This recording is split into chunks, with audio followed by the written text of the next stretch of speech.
Welcome once again to our show, and this is Frank Avil, your host. And today we have no stranger to our show. He's a friend of ours and has been on before, and he's coming back as a candidate for Congress again, Jim Ascott. Jim, thank you for being on our show. Frank, thank you very much for having me back. Tell us a little bit about yourself. Who is Jim Ascott? Well, Jim Ascott is someone who immigrated to this country in early 50s, late 50s, I should say, with my family. My dad immigrated here to the United States and stayed 2 years in Chicago with the invitation of his uncle. He worked in the restaurant business, saved money, and sent for myself and my sister and my mom to come to Chicago. And we grew up right downtown, where his first restaurant that he had was on Roosevelt Road and Michigan Avenue. It's the Grant Park Hotel. Now it's a condominium.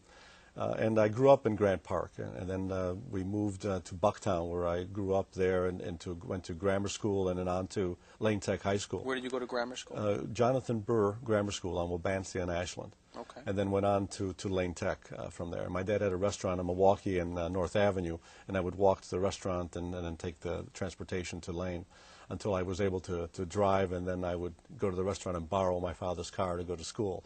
I was a little older than my classmates because when I got to America, I was 9 years old and put back to first grade because I didn't speak English at the time. And it was a struggle, but I overcame it, picked up 2 grades, but still was older than most of my classmates, my peer classmates in high school.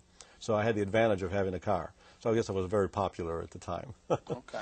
But that was quite the experience living in Chicago at that time. Now, you're a Lane High School graduate. You have strong roots here in Chicago. What is your professional background? I was trained as a psychologist early on. My dad wanted me to become a doctor, and I... So you have an undergraduate degree in psychology? Yes. I went to Bradley University in Peoria. And my mother went there. Oh, excellent. It's a great school. It was for me, after Lane Tech of 5,000 students, Bradley with 5,000 students seemed to be a breeze. I was able to, it was a 3-hour drive, and it was close enough to be home, but still far enough to have that independence.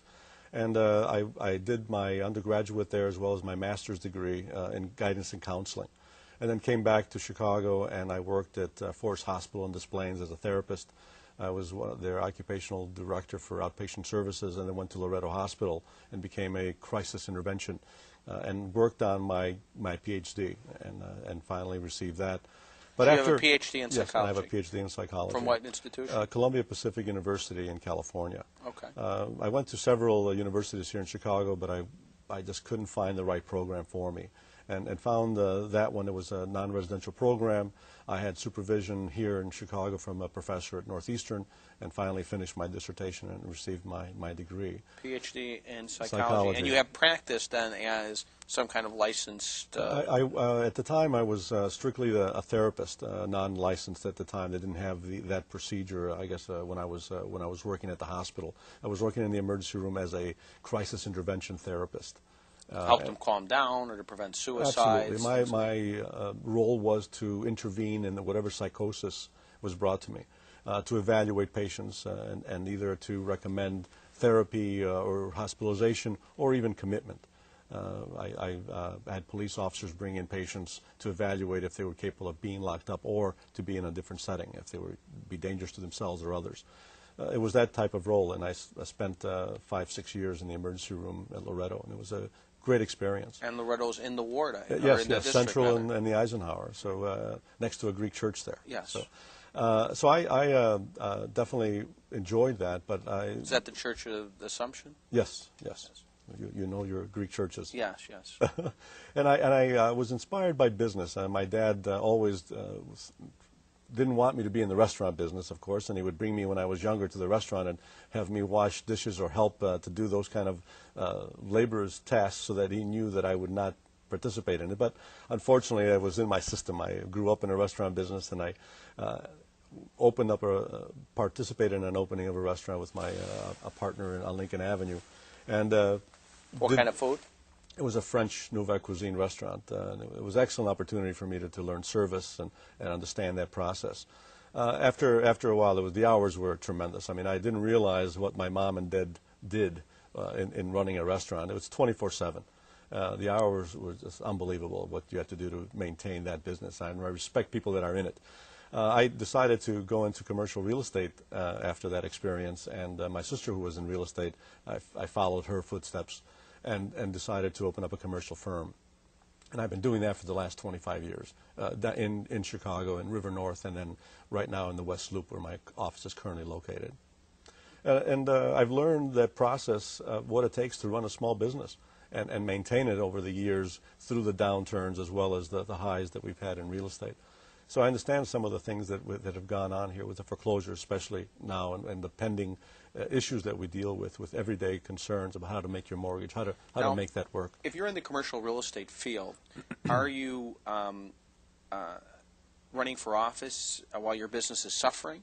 How are you doing in the commercial real estate when there's such a slump in the real estate market? Right, it is, and it's definitely impacting all commercial, the arena that we're dealing with. We've been able to manage through our business to maintain, at least a business model that works for us. We've got several projects that we've done in the West Loop, and we continue to do them. But I felt compelled as I ran in 2006 that it's a calling almost for me to step up. Let me ask you the question: why are you running for Congress?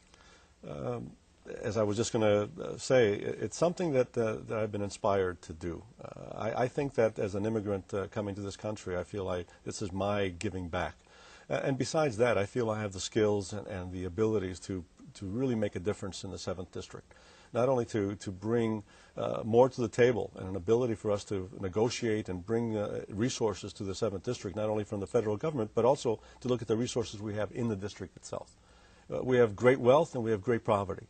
And it's time to kind of use the resources to bring that together. There's no reason that 33% of kids are living below poverty here in the 7th District, that we have that level of poverty as well as the level of affluence. And I think it's important to have someone who's willing to roll up their sleeves and go to work to bring that together. And I think it's important. It's important for a congressman to be that level of participation. And that's what inspires me. I want to do that. And I want to give that back to the country that I was able to gain so much from.